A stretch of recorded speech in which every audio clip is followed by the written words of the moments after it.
ఎవరికైనా సరే ఆడైనా మగైనా emotionally strong అవ్వకపోతే మన చుట్టూ ఉన్నటువంటి వాళ్ళు మన పరిస్థితులు మనల్ని వాడుకోవడము మనతో ఆడుకోవడం మొదలు పెడతాయి. సో ఎమోషన్స్ అనేటివి అందరికీ ఉంటాయి. అది మానవ సహజం, మానవ నైజం కూడా. మన మెదడులోనే ఒక కేంద్రం ఉంది ఎమోషన్స్కి. ఎమోషన్స్ కంట్రోలింగ్కి ఒక ఎమోషన్స్ జనరేట్ అవ్వడానికి మన బ్రెయిన్లోనే ఒక సెంటర్ ఉంది.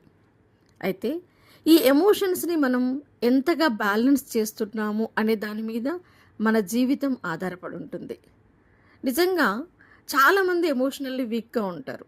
ఫర్ ఎగ్జాంపుల్ నా వరకు నేను వస్తే నాకు కూడా చాలా తొందరగా ఏడుపు వచ్చేస్తుంది తెలుసా. ఏడుపు ఎప్పుడు నా బాధల్ని నన్ను చూసుకున్న దానికంటే ఎదుటి వాళ్ళ బాధలు చూసినప్పుడు తొందరగా ఏడుపు వచ్చేస్తుంది నాకు. లిటరలీ చెప్తున్నాను, రోడ్డు మీద బెగ్గర్స్ని చూసి నా కళ్ళలో ఇలా నీళ్ళు గారిపోతుంటాయి. ఒక్కొక్కసారి నాకే అనిపిస్తుంది ఇది మార్చుకోవాలి అనిపిస్తుంది. ఎమోషన్స్ నేను కంట్రోల్ అక్కడ అలాంటి టైంలో నేను కంట్రోల్ చేసుకోలేను. ఎవరైనా ఏడుస్తున్నా ఏడుపు వచ్చేస్తుంది. చిన్నపిల్లల్ని చూసినా ఎవరైనా ఏడుస్తూ చిన్నపిల్లవాడు కనపడ్డా ఏడుపు వస్తుంటుంది. తర్వాత రోడ్డు మీద ఎవరైనా దీనస్థితిలో కనపడ్డా ఏడుపు వస్తుంది. అంతెందుకు మామూలుగా టీవీలో ఏమన్నా న్యూస్లో సన్నివేశాలు చూసినా ఏడ్చే సందర్భాలే ఎక్కువ ఉంటాయి. నాకు అది అతి సున్నితత్వం. నాకు అది ఒక్కొక్కసారి నాకు ఇబ్బంది అనిపిస్తుంది. నాకే హెడేక్ ఎక్కువ వచ్చేస్తుంది. కళ్ళెమ్మడి నీళ్ళు రాగానే మై హూనా అంటుంది, నేనున్నాను ఉరికొచ్చేస్తుంటుంది అది పిలవక ముందే. సో ఇలా అన్నట్టు ఇది ఒక్కటి అది పాజిటివ్ ఎమోషన్ అనుకోవాలా నెగిటివ్ ఎమోషన్ అనుకోవాలని నాకే అర్థం కాదు ఒక్కొక్కసారి. సో మొత్తానికి పాజిటివ్ ఎమోషన్స్ అనేటివి మనకి ఒకరికి హెల్ప్ చేయడానికి, ఒకరి పట్ల మనం స్పందించడానికి కొంతవరకు మనకి హెల్ప్ అవుతాయి. అది కొంతవరకు అవసరం, మనలో హ్యూమానిటీని పెంచుతుంటాయి అవి. కానీ నెగిటివ్ ఎమోషన్స్ ఉంటాయి. అనవసరమైనటువంటి కోపం కావచ్చు, అనవసరమైనటువంటి దిగులు కావచ్చు, ఎవరో ఏదో అన్నారని దాన్నే పట్టుకుని వేలాడము, నన్నెవరు ప్రోత్సహించట్లేరు, నన్నెవరు లెక్క చేయట్లేరు, నన్ను ఇలా మన నిత్య జీవితంలో చాలామంది ఎమోషన్స్ని మైండ్లో క్యారీ చేస్తూనే ఉంటారు. గుర్తుపెట్టుకోండి, మన బ్రెయిన్ని ఎప్పుడు కూడా ఎమోషనల్గా చాలా బ్యాలెన్స్డ్గా ఉంచుకోవాలి, లేకపోతే మన లైఫ్లో సక్సెస్ కాలేం. నాకు మొన్న ఈ 3 డేస్గా నాకు వచ్చినటువంటి మెసేజెస్లో ఎక్కువ మంది ఎమోషనల్గా ఇంబ్యాలెన్స్ అవుతున్నారు అని నాకు అనిపించింది కొన్ని మెసేజెస్ చూస్తే. ఇప్పుడు మీరు వింటుంటే కనుక మీ సమస్యకి ఈ వీడియోలో మీకు పరిష్కారం దొరుకుతుంది. నిజమే అమ్మా, అందరికీ జీవితం వడ్డించిన ఇస్తరి కాదు, అందరికీ పూలదారి కాదు. నిజంగా చెప్పాలి ఇద్దరు బాధపడుతున్నారు. కొంతమంది లేడీస్ వైఫ్ వాళ్ళ అత్తగారింటి వల్ల, వాళ్ళ హస్బెండ్స్ వల్ల బాధపడుతున్నారు. కొంతమంది హస్బెండ్స్ వాళ్ళ వైఫ్ల వల్ల బాధపడుతున్నటువంటి వాళ్ళు ఉన్నారు. ఇప్పుడు ఎవరి పెయిన్ వాళ్ళకుంది. దురదృష్టం ఎలా ఉంటుందంటే ఒక్కొక్కసారి మంచి హస్బెండ్కి మంచి వైఫ్ దొరకదు, మంచి వైఫ్కి మంచి హస్బెండ్ దొరకడు అన్నట్టుగా ఉంటుంది. కొంతమంది హస్బెండ్స్ మంచిగా ఉన్నా కూడా అత్తగారింట్లో సరైన అండర్స్టాండింగ్ ఉండకపోవడం. ఇదంతా చాలా వరకు ఎలా అయిపోతున్నారంటే ఒక జోన్లో పడిపోతున్నారు. నాకు ఇది చేయాలి అని ఉంది, అది చేయాలని ఉంది, కానీ మా అత్తగారింటి నుంచి కోఆపరేషన్ ఉండట్లేదు, మా హస్బెండ్ నుంచి కోఆపరేషన్ ఉండట్లేదు అనే ఒక బలహీనతలో పడిపోతున్నాం మనం. అయితే ఇక్కడ నేను ప్రత్యేకంగా చెప్పాలనుకున్న విషయం ఇక్కడే మీ ఎమోషనల్గా మీరు స్ట్రాంగ్ అవ్వాలి. ఒకరు మీకు హెల్ప్ చేయడం నాది ఒక క్వశ్చన్ చెప్పండి. నేను ఎప్పుడు ఒకటే మాట చెప్తాను, ఎంపవర్డ్ ఉమెన్. మీకు నిన్న వీడియోలో కూడా చెప్పాను, మీకు కష్టం మనల్ని రాటు తేల్చాలమ్మా, కష్టం మనల్ని గట్టిగా తయారు చేయాలి. మీరు ఎదుర్కొన్నటువంటి ప్రతికూల సమస్యలు, ప్రతికూల విషయాల మిమ్మల్ని ఎమోషనల్గా స్ట్రాంగ్ అయ్యేటట్టు చేయాలి. ఇప్పుడు నేను బాధపడుతున్నాను, ఇలాగే బాధపడతాను నష్టపోయేది నువ్వే. మీరు అక్కడ ఆ విషయాన్ని రికగ్నైజ్ చేయట్లేరు. గుర్తుపెట్టుకోండి, నిజంగా నేను చాలా చాలా ఫేస్ చేసి ఉంటాను, కానీ ఎవ్రీ ప్రాబ్లంలో నుంచి నేను స్ట్రాంగ్ అయ్యానని నేను ప్రౌడ్గా చెప్తాను. నేను లిటరల్గా చెప్తున్నాను. చాలా నన్ను నాతోటి హెల్ప్ తీసుకున్న వాళ్ళు, నిజంగా చెప్తున్నాను, బాధ అనిపించే విషయం ఇదే అన్నట్టు. మనతోటి హెల్ప్ తీసుకున్న వాళ్ళే మనల్ని బాధపడితే ఎలా ఉంటుంది చెప్పండి. అలాంటి పెయిన్ నేను ఎక్కువ ఫేస్ చేసిన. మనుషుల్లో కృతజ్ఞత లేదు, యూజ్ అండ్ త్రో అంతే. ఇంకా వీళ్ళతోటి ఎంత అవసరం ఉందో అంతవరకు మనుషుల్ని వాడుకోవడం, తర్వాత ఆడుకోవడం, ఇంతే. సో అలాంటి నేను ఎక్కువ ఫేస్ చేశాను. ఇక మిగతా ఈ ఫైనాన్షియల్ ప్రాబ్లమ్స్ ఇవన్నీ అది ప్రతి మనిషికి ఉంటాయి, అర్థమైందా. సో అక్కడ చూడండి, నేను ఇందాక చెప్పాను చూసారా, అందరికీ అన్నెసరీ అర్హత లేని వాళ్ళకు కూడా నేను హెల్ప్ చేయడము అనేది నాకు నచ్చట్లే ఇప్పుడు. అంత ఎమోషనల్గా నేను వాళ్ళ పట్ల ఆలోచించకుండా ఉండాల్సి ఉంటుంది అని నేను చాలా సందర్భాల్లో అనిపించాక నేనేం చేశాను, మ్యాక్సిమం నెగిటివ్ పీపుల్కి వీళ్ళది నెగిటివ్ యాటిట్యూడ్ ఉందని అర్థం కాగానే వాళ్ళకి దూరం కావడం నేను మొదలుపెట్టాను. నిజంగా అప్పుడేమనిపించేదంటే పాపం కదా వాళ్ళు ఎలాంటి వాళ్ళైతేంది మనం చేయాలి అనేది అది కొంతవరకు మనకు ఉండాలి. వాళ్ళు మరీ ప్రాణం పోయే స్థితిలో ఉంటే వాళ్ళు ఎలాంటి వాళ్ళు శత్రువైనా మనం సహాయం చేయాలి, అది వేరే విషయం. కానీ పాములకి మాత్రం చేయకూడదు అనేది నేను తెలుసుకున్నా.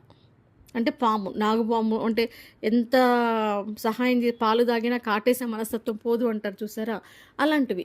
సో అలా మీరు ఇప్పుడు చూడండి, ఎవరికైతే ఇంట్లో మనకి సహకారం లేదు, కొంతమంది కంప్లైంట్ ఏంటంటే ఇంట్లో సహకారం లేదు, హస్బెండ్ అర్థం చేసుకోవట్లేరు, లేదా వైఫ్ అర్థం చేసుకోవట్లేదు, లేదా అత్తగారి ఇంట్లో వాళ్ళు అర్థం చేసుకోవట్లేరు. ఇప్పుడు నేను ఒకటే క్వశ్చన్ మిమ్మల్ని అడుగుతాను నేను, ఫస్ట్ మిమ్మల్ని మీరు అర్థం చేసుకున్నారా?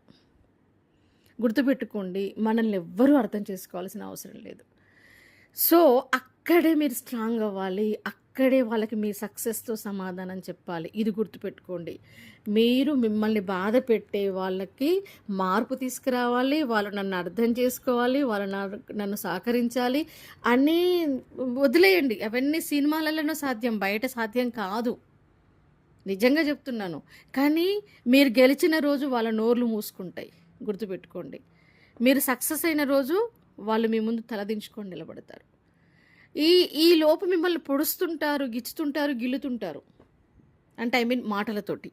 కానీ మీరు మీ మీరు స్టేబుల్గా ఉండాలి. మీ విల్ పవర్ ఎక్కడ కూడా తగ్గకూడదు. మనం ఎంత కష్టపడుతున్నామో మన లక్ష్యం పట్ల అంత కసి పెరగాలని నేను చాలా సందర్భాల్లో చెప్పాను. కాబట్టి ఎవరు సహకరించాల్సిన అవసరం నీకు లేదు. నీలో వీళ్ళందరికీ నీ సమాధానం చెప్పాలి, అది మాటలతో కాదు, నీ సక్సెస్ తోటి. కొన్నాళ్ళు మౌనం వహించండి, కొన్నాళ్ళు మీరు మూగోళ్ళగా మారండి, కొన్నాళ్ళు చెవిటివారిగా మారండి, కొన్నాళ్ళు కళ్ళున్నటువంటి గుడ్డివారిగా మారండి. ఈ 3 చాలా సందర్భాల్లో మనకు అవసరం, గుర్తుపెట్టుకోండి. మీ చుట్టూ నెగిటివ్ పీపుల్ ఉంటే నెగిటివ్ పీపుల్ యొక్క మాటల్ని మీ దగ్గరికి రానియకండి. మీ చుట్టూ ఎవరూ లేరు, నెగిటివ్ పీపుల్ లేరు, మీరు ఒక్కరే ఉన్నారు, కానీ నెగిటివ్ ఆలోచనలు ఉన్నాయి చూసారా, అవి కూడా డేంజరస్సే. పలానా అప్పుడు మా అత్త ఇలా అన్నది, మా ఆయన ఇలా అన్నాడు, మా ఆవిడ ఇలా అన్నది, మా తోటికోడలు ఇలా అన్నది, మా ఆడబిడ్డ ఇలా అన్నది, వాళ్ళంతా ఎవరు? నిజానికి కోఆపరేట్ చేసే వాళ్ళు కూడా ఉంటారు అందులో, మంచి వాళ్ళు ఉండరని కాదు. అయితే ఇక్కడ ఏమవుతుంది అంటే, ఎప్పుడైతే వాళ్ళు ఒక్కసారి వాళ్ళకి మధ్యన డీవియేషన్ వచ్చిందో అది అలాగే పెరిగిపోయి, మనుషుల మధ్యన దూరం పెరిగిపోయి, ఇంకా అది మనకి భూతద్దంలో చూస్తున్న కొద్దీ పెద్దదిగా అనిపించే వాళ్ళు కొంతమంది ఉంటే, కొంతమందికి నిజంగానే సమస్యలు పెట్టేటువంటి ఇన్లాస్ ఉండొచ్చు, ఆడబిడ్డలు కావచ్చు, అత్తగారు కావచ్చు, లేకపోతే బాధలు పెట్టే కోడలు కూడా ఉన్నారు. అంత బ్యాలెన్స్డ్గా ఉన్నారు ఇప్పుడు సొసైటీలో, ఎవరు ఎక్కువ కాదు, ఎక్కువ తక్కువ కాదు. కాకపోతే మీరు మీ వర్షన్కి వచ్చేసరికి మీకు చదవాలని ఉంది, పరిస్థితులు అనుకూలించట్లేవు. మీకు చదవాలని ఉంది, ఎవరు మిమ్మల్ని అర్థం చేసుకోవట్లేరు. మీకు చదవాలని ఉంది, పరిస్థితుల వల్ల మీరు కాన్సన్ట్రేట్ చేయలేకపోతున్నారు. ఇది మీ ప్రధానమైనటువంటి సమస్యలు ఇప్పుడు. కాబట్టి మీకు ఒకటే నేను చెప్తున్నాను, ఎమోషనల్లీ స్ట్రాంగ్ అవ్వండి. ఎవరెన్న అనుకోండి, మీరు ఏడవకండి. ఎవరెన్నన్నా చేయండి, మీరు మీ గుండె గట్టిగా ఉంచుకోండి, మీరు స్పందించకండి. గుర్తుపెట్టుకోండి, మీరు కూర్చొని చదువుతున్నారు, మిమ్మల్ని ఒక ఎదురుగా నిలబడి తిడదా ఉన్నారు, మీరు ఏం స్పందించకుండా చదువుతున్నారు, తిట్టి వాళ్ళే అలసిపోతారు, నోరు మూసుకొని కూర్చుంటారు. అర్థమైందా? అంటే మీ దృఢత్వం చూసి ఎదుటోళ్ళే నోరు మూసుకునే సిచ్యువేషన్కి మీరు రావాలి. మీరు సక్సెస్ సాధించేదాకా అన్నీ బంద్ చేసుకోండి, వినడం, మాట్లాడడం, చూడడం అన్నీ బంద్ చేసుకోండి. కేవలం మీ ఫోకస్ అంతా మీ సక్సెస్ మీద పెట్టండి. ఎవరి కోఆపరేషను, ఎవరి ఎంకరేజ్మెంటు, ఎవరి పుల్లింగ్ మీకు అవసరం లేదు. మీకు మీరే.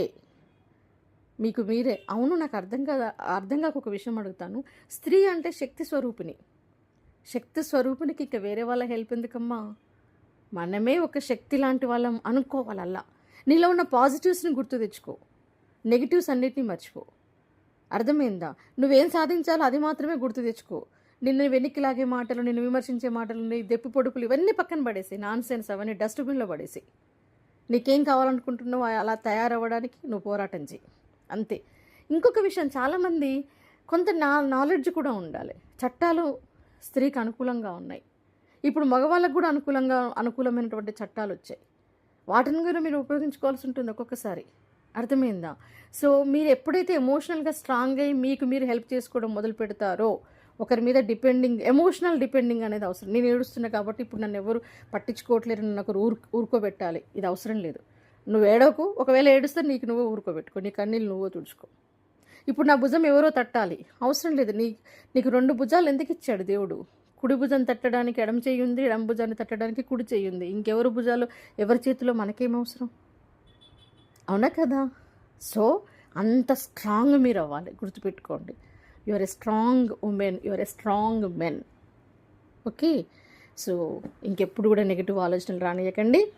మనకి మనమే కొండంత బలం. ఓకే.